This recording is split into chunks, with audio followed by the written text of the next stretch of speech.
Hi everyone, my name is Alison Désir. I'm a Hoka One One sponsored athlete, I'm a runner, I'm a mom, I'm a mental health coach, and this is part 3 of this series on goal setting. We started with calming the anxious mind. Anxiety and stress often gets in the way when we have big plans ahead of us.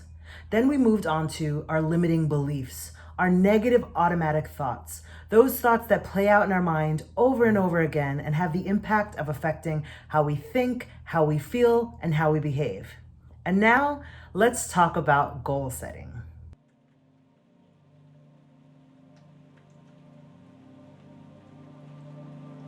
Now, I think an important place to start is to differentiate between a goal and a dream. Now, dreams are great. You might dream of being a WNBA player, you might dream of being in the Olympics one day, and that's fantastic, right? That's something that really keeps you energized and excited about what could be. But a goal and goal setting, that's when you're talking about something specific, and that's when you attach a plan to it. I like to think about using SMART goals, which is just one strategy of goal setting. What are SMART goals?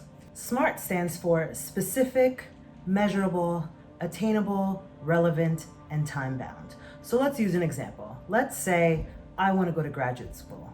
Saying I want to go to graduate school is not specific. More specific would be, I want to go to Columbia University Graduate School of Arts and Sciences and study international affairs. Example. Measurable. Measurable means that there's some way of measuring your progress. So for example, I want to do really well when I'm in graduate school. What does really well mean? I want to get all A's in all of my classes every semester. That's something that you can measure. Attainable. Is this something that's possible for you? Now, I think this one might be kind of controversial, right? Because of course, each of us has the capacity to, I believe, attain whatever we want given the resources and access. But is it attainable?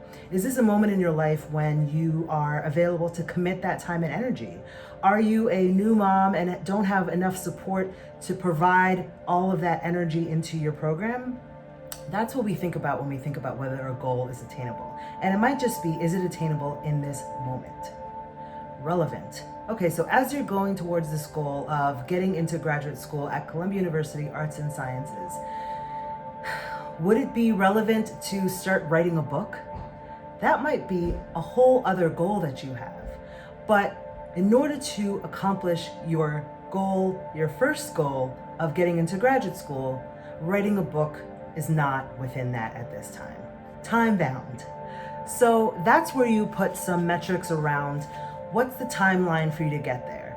I want to get into school within the next 3 months. Putting that timing around it means that it's not next year, it's not in 10 years, it's not when I get around to it, it's in the next 3 months. Those are SMART goals. Now, I like to add an additional piece, which is F for feel. How will it feel when you reach this goal? Because the thing about goals is oftentimes when we finally achieve that thing, it doesn't feel as great as we might have thought. In fact, we may have enjoyed the journey more. Or maybe we go after this goal and we don't reach that goal, and then suddenly we feel like we failed. But if we can identify at the beginning what it might feel like to have this goal, I'll feel good about myself, I'll feel confident, I'll feel like I finally made it. Those feelings don't only correspond with that goal. We might find that throughout the journey, we experience those feelings. Therefore, we can say, I have been successful because I have achieved the feeling that I'm hoping for, even if we haven't necessarily achieved that specific goal. The other piece is that the great thing about goals is that you can always go back and attempt them again. Having this outlined SMART goal process, you can then go in and see, well, maybe this goal wasn't attainable in this moment, or maybe the steps that I was taking, this wasn't relevant or realistic. Or maybe the goal that I had in mind wasn't actually measurable, or the time that I thought it would take to do wasn't accurate.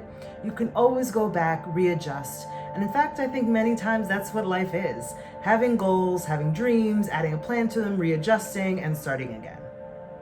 Let me know, was this helpful? What are some of the goals that you have in mind? Thank you for watching.